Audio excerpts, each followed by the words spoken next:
دوستوں، پاکستان میں اکثر ایسا ہوتا ہے کہ حکومتیں اپنی آئینی مدت پوری ہونے سے پہلے تبدیل ہو جاتی ہیں۔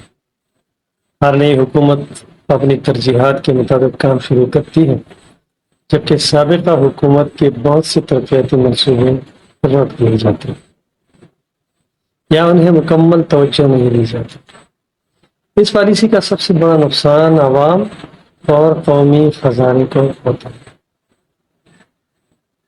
جیسا کہ آپ کو معلوم ہے کہ یہ سارے منصوبے عوامی فلاح کے منصوبے ہوتے ہیں اور یہ حکومت کی پریارٹی لسٹ میں شامل ہو جاتی ہے تاکہ وہ سب سے پہلے مکمل ہو جائے اور عوام کو ان کی دہلیز پہ ان کی فلاح مہیا کی جائے۔ ان منصوبوں پر اربوں روپے جو عوام کے ٹیکس سے جمع کیے جاتے ہیں پہلے ہی خرچ ہو چکے ہوتے ہیں، لیکن منصوبے مکمل نہ ہونے کی وجہ سے عوام کو ان کا کوئی فائدہ نہیں ہوتا۔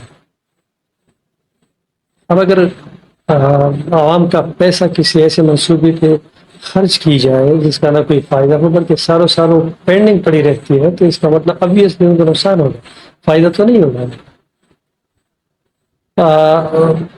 نتیجتاً ادھورے منصوبے وقت گزرنے کے ساتھ مزید خراب ہوتے ہیں اور انہیں دوبارہ شروع کرنے کے لیے مزید سرمایہ درکار ہوتا ہے۔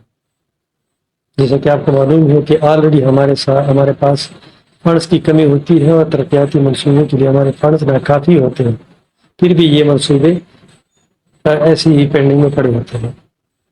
قومی مفاد کا تقاضا ہے کہ ہر نئی حکومت سیاسی اختلافات سے بالاتر ہو کر ایسے عوامی منصوبے مکمل کرے جو ملک اور عوام کے لیے فائدہ مند ہو۔ حکومتیں بدل سکتی ہے لیکن ریاستی ترقیاتی منصوبوں کا تسلسل برقرار رہنا چاہیے۔ یعنی جو منصوبہ کوئی بھی حکومت اگر شروع کرے اور وہ فلاحی عوامی فلاح کے لیے ہوتا ہے تو دوسری حکومت کا ایک فرض ہے کہ حکومت اگر تبدیل بھی ہو جائے تو ان منصوبوں کو کنٹینیو رکھے تاکہ وہ ٹائم پہ مکمل ہو جائے، تاکہ عوام کے ٹیکس کا پیسہ ضائع نہ ہو اور ملک کی ترقی کی راہ پر گامزن رہے۔ پاکستان میں اگر سوئی گیس کی پائپ لائن بچھا دی جائے لیکن ان میں گیس فراہم نہ کی جائے، جس طرح کہ آج کل ہے کہ بہت سارے منصوبے پینڈنگ ہیں جس کا گیس پائپ لائن وہ ایکسپینڈ ہو چکا ہے لیکن اس میں کوئی گیس کا سپلائی نہیں ہے، تو ایسا منصوبہ عوام اور حکومت دونوں کے لیے نقصان دہ بن جاتا ہے۔ سوات سمیت کئی علاقوں میں لوگ برسوں سے اس امید میں ہیں کہ انہیں قدرتی گیس کی سہولت ملے گی۔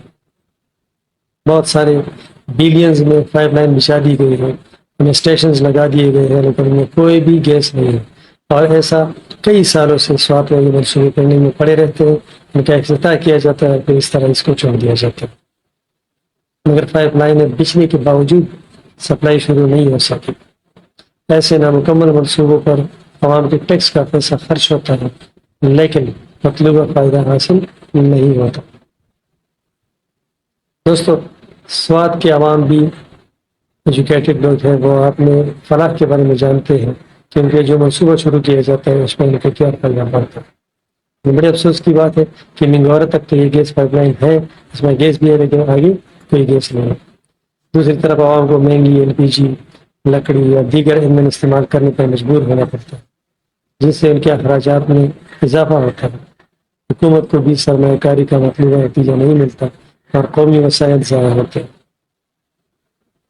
اگر کسی منصوبے کا اعلان کیا جائے تو اس کی بروقت تکمیل، شفاف نگرانی اور جواب دہی ضروری ہے۔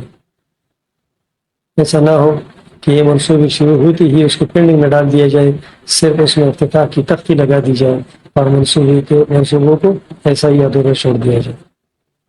تو یہ ایک سوشل سوسائٹی کا، ایک سماجی ڈیمانڈ کا یہ مطلب ایک ایشو بن جاتا ہے۔ اس کا عوامی نمائندوں اور متعلقہ اداروں کی ذمہ داری ہے کہ وہ منصوبوں کو صرف افتتاح تک محدود نہ رکھیں بلکہ انہیں مکمل کر کے عوام کو عملی فائدہ پہنچائے۔ کبھی کوئی ایک آ جاتا ہے منسٹر، کبھی کوئی دوسرا منسٹر آ جاتا ہے، عوام کو بیوقوف بنا کے اس پہ افتتاح کی تختی لگا دی جاتی ہے اور منصوبے کو ادھورا چھوڑ دیا جاتا ہے۔ دوستو، ایک مضبوط نظام انتصاب، میسر منصوبہ بندی اور ذمہ دار قیادت ہی اس بات کو یقینی بنا سکتی ہے کہ ترقیاتی منصوبے عوام کی زندگی میں حقیقی بہتری لائیں۔ نہ کہ صرف ادھورے وعدوں کی علامت بن کر رہ جائے۔ پیارے دوستوں، اگر میری یہ ولاگ آپ کو لگتا ہے کہ یہ عوامی فلاح کی بھی ایک بنیاد ثابت ہو سکتا ہے تو اس کو لائک کریں، شیئر کریں اور بیل آئیکن کو ضرور دبائیں۔ Thank you. پاکستان زندہ باد۔